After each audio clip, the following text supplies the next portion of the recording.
Halo sobat-sobat semua, kembali lagi di channel Behold. Kali ini saya akan melanjutkan merangkum alur cerita film Pokemon Black and White Rival Destiny. Satoshi dan kawan-kawan membantu seorang fotografer yang sedang mencari Pokemon langka. Satoshi berlari ke kota yang ia pikir itu adalah Drifbel City. Tak sabar ingin menantang gym leader berikutnya. Tapi teman-temannya mengatakan ini bukanlah kota tersebut. Di dekat situ mereka melihat trainer yang sedang melatih Maractus menari. Trainer itu memerintahkan Pokemon-Pokemonnya membentuk lingkaran pelangi. Dua di antara Maractus melompat ke udara sambil melancarkan petal dance. Setelah itu keduanya melanjutkan dengan pin misil. Namun ketika Maractus yang ketiga ikut melompat, terjadi kesalahan dan semua Pokemon itu terjatuh. Satoshi dan kawan-kawan yang khawatir lalu mendekat. Untungnya para Pokemon dalam keadaan baik-baik saja. Trainer itu juga memperkenalkan dirinya, yaitu Tobio. Ia dan trio Maractus mengaku sedang berlatih untuk mempersiapkan Pokemon musikal yang akan diadakan di Nimbasa City. Tapi sebelum itu, Tobio ingin berpartisipasi dalam Pokemon Performance yang diadakan di kota ini agar mendapat kepercayaan diri sebelum mereka mengikuti audisi Pokemon musikal. Namun semuanya tidak semudah yang ia pikirkan, seperti yang mereka lihat sebelumnya. Maractus gagal mengeksekusi gerakan sesuai yang diinginkan Tobio. Seharusnya sehabis Maractus bergandengan tangan, Maractus ketiga akan mendarat di situ. Dan bersama-sama mereka akan menciptakan sebuah pelangi yang disebut Over the Rainbow. Satoshi dan kawan-kawan memutuskan akan membantu latihan Tobio sampai Maractus menguasai gerakannya. Tobio menjelaskan ia membutuhkan ritme yang pas saat menari. Selagi Satoshi masih memikirkan mana Pokemon yang bisa membantunya. Tiba-tiba Oshawott keluar dari Pokeball-nya. Oshawott memukul-mukul cangkang kerangnya seperti drum, yang mana Tobio kira ini adalah ritme yang ia butuhkan. Iris dan Dan juga menggunakan Pokemonnya untuk membantu latihan. Hingga saat itu Satoshi dan kawan-kawan beserta para Pokemon semuanya ikut berjoget.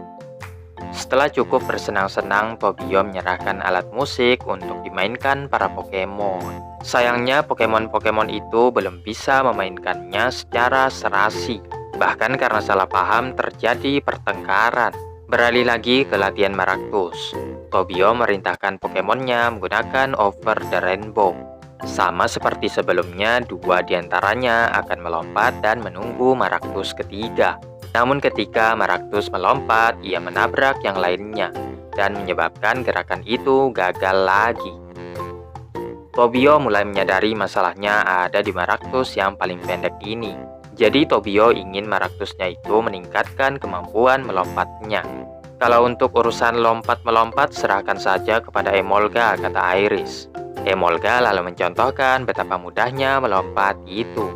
Maractus mengikutinya juga dengan melompat ke kepala Tobio. Tapi karena lompatannya pendek, ia pun terjatuh. Emolga kembali mengajarkan bagaimana caranya.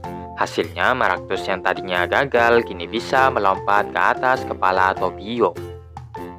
Setelah beristirahat sejenak, mereka pun mengadakan latihan lagi. Sebelum terbang di udara, Tobio ingin mengetesnya di darat dulu. Namun ketika Maractus melompat, keseimbangannya goyah dan ketiganya langsung terjatuh. Ternyata dua Maractus lainnya juga harus dilatih agar mereka semua bisa serasi. Untuk itu Satoshi menyarankan mereka mengadakan Pokemon Battle dengan memakai sistem Triple Battle dan juga menyarankan dalam pertarungan Satoshi menggunakan Pikachu, Snivy, dan Tepig. Mula-mula Pikachu melancarkan Thunderbolt, namun Maractus bisa menghindarinya. Nyatanya Maractus bisa bekerja sama dengan menghalau berbagai serangan. Over the Rainbow hampir saja sukses dilancarkan, tapi karena Maractus kurang fokus, move tersebut lagi-lagi gagal.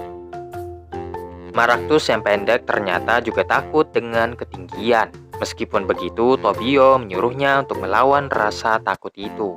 Terlepas dari kenyataan bahwa move mereka belum sempurna, Tobio tetap pergi ke Pokemon Performance. Saat masih kecil, Tobio suka sekali menonton Pokemon Performance yang diadakan setahun sekali. Namun seiring berjalannya waktu, tempat itu ditutup dan semua orang di kota telah pergi.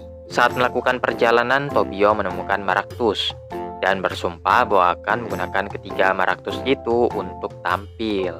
Sebelum pertunjukan dimulai, Tobio berlatih sekali lagi. Namun tidak berjalan lancar sehingga Tobio memarahi Maractus. Karena kecewa, Maractus melarikan diri. Keadaan bertambah parah karena Pokemon Performance akan segera dimulai. Begitu ditemukan, Maractus malah berlari hingga menabrak Scolipede. Menyadari Pokemonnya dalam bahaya, Tobio bergerak melindungi Maractus. Maractus yang disuruh lari malah balik melindungi Tobio. Satoshi memerintahkan Pikachu menyerang. Maractus melompat sebelum terkena hit. Dan untuk pertama kalinya, Maractus bisa mendarat dengan sempurna bersama kawanannya. Selagi Tobio belum datang, Iris mengulur waktu dengan ikut tampil juga. Sampai kemudian Tobio tiba. Dan sebagai peserta terakhir, ia langsung menampilkan pertunjukannya. Berkat latihan kerasnya, Tobio dan Maractus akhirnya bisa menampilkan Over the Rainbow. Setelah pertunjukan selesai, yang menjadi pemenangnya tentu adalah Tobio. Tobio berterima kasih kepada Satoshi dan kawan-kawan yang telah membantunya.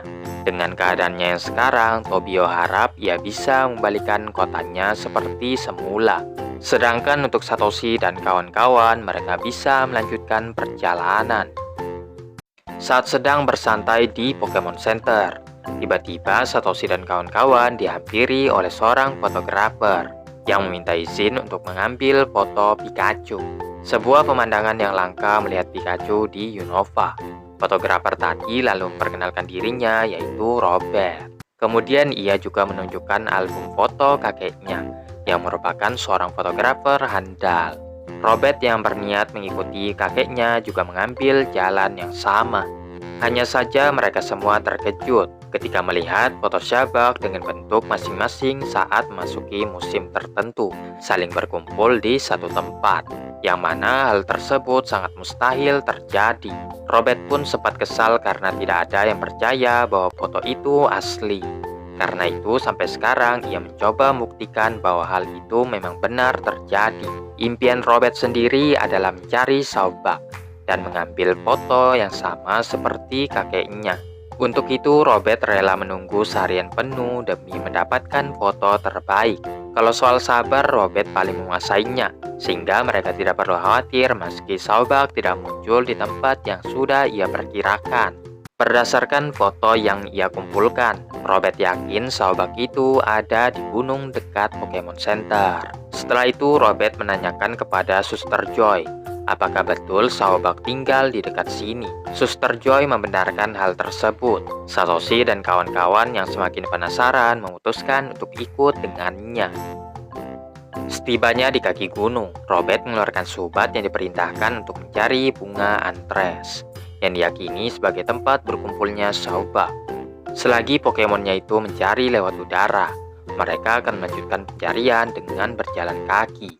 Iris pun memanjat pohon guna mengecek kemana perginya Subat. Namun karena Pokemon itu terbang rendah, Iris tidak bisa menemukannya. Sesaat kemudian muncul Deerling dari balik semak-semak. Kalau mereka mengikuti Pokemon itu, mungkin mereka bisa mendapatkan petunjuk keberadaan Sabak. Maka mereka pun segera mengejarnya. Dalam pengejarannya, mereka memasuki area dengan kabut yang tebal. Hingga pada akhirnya Deerling itu lenyap begitu saja. Bukan hanya itu, Satoshi dan Robert kini terpisah dari yang lainnya. Tak lama kemudian, Subat kembali dengan membawa sekuntum bunga antres. Robert lalu meminta Pokemonnya itu menuntun mereka ke arah bunga tersebut. Namun Satoshi khawatir melanjutkan perjalanan dengan kabut setebal ini. Setelah Robert meyakinkan mereka akan baik-baik saja selama mengikuti Subat, mereka pun menerobos masuk ke dalam kabut. Singkat cerita, mereka tiba di tempat bunga antres berada. Akan tetapi lokasinya sangat berbeda dengan yang ada di foto. Pada saat itu Pikachu melihat ada Pokeball di balik semak-semak. Ternyata itu adalah Among Us yang menyamar dan bersiap menyerang Pikachu. Untungnya Robert menarik Pikachu tepat pada waktunya. Terlambat sedikit saja Pikachu akan terkena racunnya. Tiba-tiba Deerling yang mereka kejar sebelumnya menampakkan diri. Sobat melancarkan Soundwave agar Pokemon itu lebih tenang. Berkat itu mereka jadi lebih mudah mengikuti kemana perginya Deerling tersebut.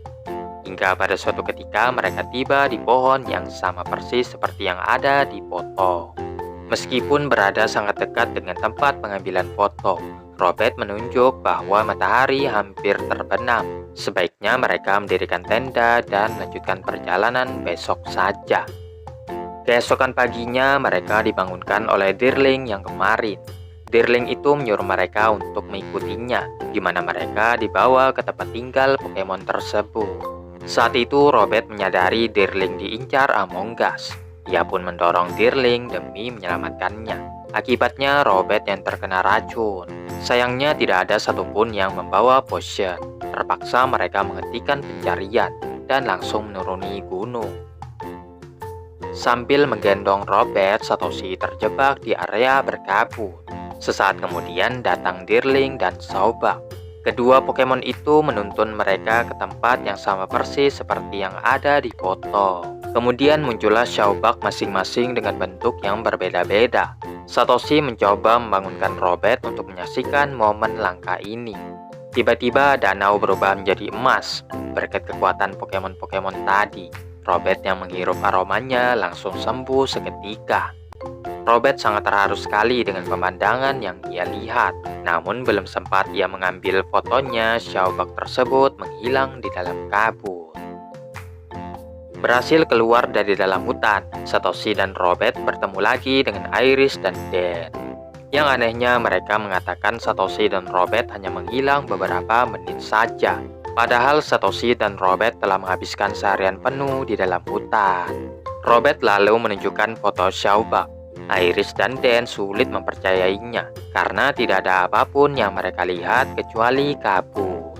Meskipun begitu merupakan pengalaman yang sangat berharga bagi Satoshi dan Robert yang pernah berjumpa dengan Pokemon-Pokemon itu.